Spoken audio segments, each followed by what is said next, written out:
Selamat siang, perkenalkan nama saya Mariana Putri. Di sini saya akan menjelaskan audit fungsi sistem kepastian mutu. Untuk materi pembahasannya ada 6, yaitu yang pertama, pengertian audit manajemen kepastian mutu. Kedua, manfaat audit manajemen mutu. Ketiga, ruang lingkup audit manajemen mutu. Keempat, prinsip audit manajemen mutu. Kelima, ada strategi pendekatan audit kepastian mutu. Yang keenam, ada strategi meningkatkan nilai tambah. Selanjutnya, pengertian audit manajemen kepastian mutu. Apa itu audit mutu?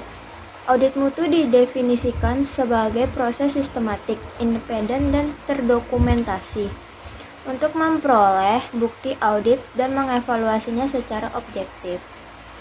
Untuk menentukan sampai sejauh mana kriteria audit dipenuhi oleh BSN 2002. Audit mutu menurut The International Standard for Terminology in Quality Management ISO 8402. Audit mutu merupakan suatu pengujian yang sistematis dan independen untuk menentukan apakah aktivitas mutu dan hasil sesuai dengan pengaturan yang direncanakan dan apakah pengaturan tersebut dapat diimplementasikan secara efektif dan cocok untuk mencapai tujuan. Selanjutnya, apa itu audit sistem kepastian mutu? Audit sistem kepastian mutu adalah proses sistematis, mandiri, dan terdokumentasi untuk memperoleh bukti objektif dan menilainya secara objektif untuk menentukan sejauh mana kriteria audit yang telah dipenuhi. Apa saja urutan dan persyaratan utama ISO? Urutan dan persyaratan utama ISO terdiri dari 6, yaitu yang pertama, organisasi dalam usahanya untuk memenuhi tujuan memerlukan arahan yang jelas mengenai tujuan organisasi dari pimpinan puncak. Yang kedua, untuk mencapai visi misi. Organisasi sangat bergantung pada pelanggannya dari pihak-pihak lain yang berkepentingan seperti karyawan dan pemegang saham. Oleh karena itu, organisasi terutama pimpinan puncak harus mengetahui keinginan dan harapan pelanggan di masa yang akan datang, yang kemudian diinformasikan ke seluruh bagian organisasi. Yang ketiga, untuk merealisasikan persyaratan dan harapan pelanggan, diperlukan komitmen pemimpin puncak dalam menyediakan sumber daya, seperti manusia, peralatan, metode, dan keuangan. Yang keempat, dari perencanaan strategi dan sumber daya yang tersedia dapat menghasilkan produk jasa yang sesuai dengan persyaratan dan harapan pelanggan. Yang kelima, ada produk atau jasa yang dihasilkan akan diterima oleh pelanggan. Pada proses ini dapat dibandingkan antara harapan dan kenyataan akan produk atau jasa yang diterima pelanggan, sehingga organisasi dapat mengukur kepuasan pelanggan. Yang keenam, dalam menjalankan program peningkatan diperlukan analisa dan tersedianya sumber daya oleh pimpinan puncak. Oleh karena itu, komitmen pimpinan puncak diperlukan untuk menjalankan dalam proses peningkatan berkesinambungan terus berlanjut tanpa henti dengan tujuan akhir mendapatkan keuntungan bagi organisasi. Selanjutnya, manfaat audit manajemen kepastian mutu. Mengapa audit dirancang untuk salah satu atau lebih dari tujuan? Yaitu yang pertama, untuk memeriksa kesesuaian atau ketidaksesuaian unsur-unsur sistem mutu dengan standar yang telah ditentukan.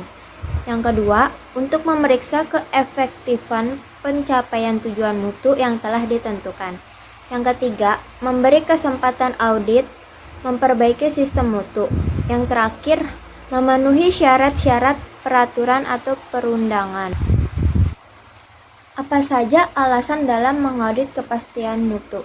Yaitu yang pertama, memfasilitas evaluasi kinerja, sistem kontrol, dan prosedur penjamin mutu. Yang kedua, meyakinkan bahwa institusi akuntabel terhadap mutu dan standar yang telah ditentukan.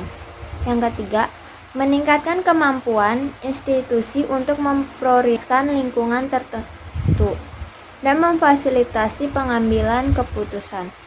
Yang keempat, mempermudah institusi untuk memberikan tanggapan lebih terhadap persyaratan yang diminta audit mutu eksternal serta untuk menilai mutu. Yang kelima, menyediakan sarana untuk identifikasi cara kerja yang baik untuk disebarluaskan. Apa saja manfaat audit manajemen kepastian mutu? Yaitu ada 10. Yang pertama, menilai ketaatan terhadap prosedur pengendalian mutu dan standar program mutu. Yang kedua, menilai proses pengembalian keputusan untuk keabsahan. Yang ketiga, menilai karakteristik mutu suatu produk serta proses yang berkaitan dengan spesifikasi dari pelanggan atau pendesain melalui pengendalian dari inspeksi reguler. Yang keempat, memperbaiki efektivitas dari program manajemen mutu. Yang kelima, mengeksplorasi penyebab kerusakan, keluhan pelanggan, dan masalah lain. Yang keenam, memperoleh sertifikasi normal dari program manajemen mutu. Yang ketujuh, mengarahkan dan memotivasi staf dan manajemen untuk menciptakan kesadaran mutu. Yang ke-8, menunjukkan perhatian manajemen mutu terhadap pemasok untuk memperoleh perlindungan atas tuntutan liabilitas produk. Yang ke-9, memperkenalkan formalitas dan konsistensi dalam program mutu. Yang ke-10, melakukan pelatihan dan memberikan pengetahuan teknis. Selanjutnya, ruang lingkup audit manajemen mutu. Audit dapat dibedakan tergantung daripada objek dan tujuan audit. Yang pertama, internal dan eksternal. Audit eksternal dilakukan oleh orang luar terhadap perusahaan. Hasil audit sering dibagi oleh perusahaan yang diaudit dan pelanggan yang melakukan audit. Yang kedua, sistem, produk, proses, lokasi, dan organisasi. Audit ini mensyaratkan keahlian teknologi auditor, garis dasar, dan reguler. Baseline audit biasanya lebih menyeluruh dan intensif. Regular audit dapat diperluaskan dengan audit khusus atau audit ad hoc dengan alasan kerusakan yang banyak, perubahan-perubahan, dan ketersediaan sumber daya. Yang ketiga, khusus dan komprehensif. Audit khusus adalah terbatas. Audit komprehensif mencakup area lain seperti akuntansi, operasi, dan pemasaran. Dalam sistem manajemen mutu atau SMM, ada beberapa alasan melakukan audit berkesinambungan, yaitu untuk melihat efektivitas sistem berdasarkan sampling dan lokasi atau bagian. Apa saja alasan melakukan audit? Itu ada 4 alasan. Yang pertama, meyakinkan organisasi akan efektivitas dan kesesuaian akan sistem itu sendiri. Yang kedua, meyakinkan organisasi dalam memilih pemasok baru, bahwa SMM pemasok sesuai dengan apa yang diinginkan organisasi. Yang ketiga, meyakinkan organisasi bahwa pemasok yang ada masih memenuhi persyaratan yang ditetapkan organisasi. Yang keempat, memenuhi kesesuaian standar atau undang-undang bahwa organisasi harus tetap terus-menerus mengimplementasikan dan memelihara SMM secara konsisten. Prinsip audit manajemen mutu. Prinsip audit manajemen mutu dibagi menjadi 2. Yaitu yang pertama terkait dengan auditor, yang kedua terkait dengan kegiatan audit. Apa saja prinsip terkait dengan auditor? Yaitu yang pertama, kode etik sebagai dasar profesionalisme. Yang kedua, menyajikan hasil yang objektif dan akurat. Yang ketiga, profesional memiliki kompetensi sebagai auditor. Apa saja prinsip terkait dengan kegiatan auditor? Itu yang pertama, ada independen atau auditor. Tidak melakukan audit pada area yang bukan tanggung jawabnya. Yang kedua, bukti objektif. Sebagai dasar membuat kesimpulan audit dapat diverifikasi dan sampel audit yang diambil cukup mewakili. Yang ketiga, terencana. Audit harus terencana secara sistematik sesuai dengan kebutuhan dan tujuan organisasi. Yang keempat, auditor harus berkualifikasi dan independen. Yang kelima, maksud dan tujuan dari audit harus diklarifikasi dan disetujui. Yang keenam, audit harus direncanakan dan dipersiapkan secara memadai.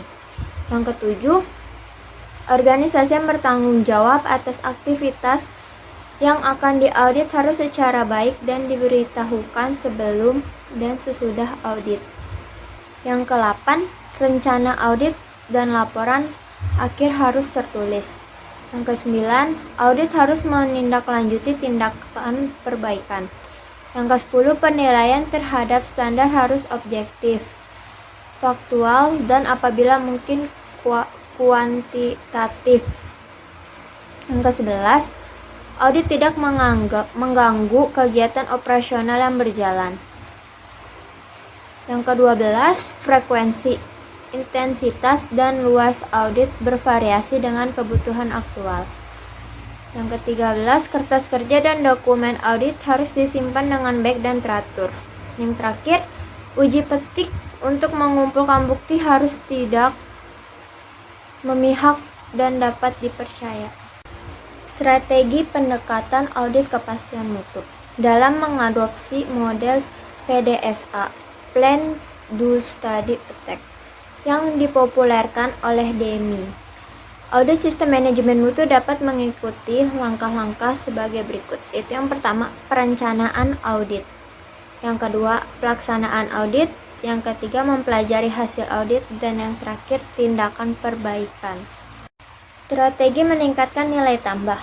Ada 3 strategi untuk meningkatkan nilai tambah. Yang pertama, perencanaan audit. Yang kedua, teknik audit. Yang ketiga, menghubungkan temuan dan pengaruhnya terhadap kemampuan organisasi, menyediakan produk sesuai dengan spesifikasi laporan, dan tindak lanjutnya. Sekian presentasi dari saya, kurang lebihnya mohon maaf. Selamat siang.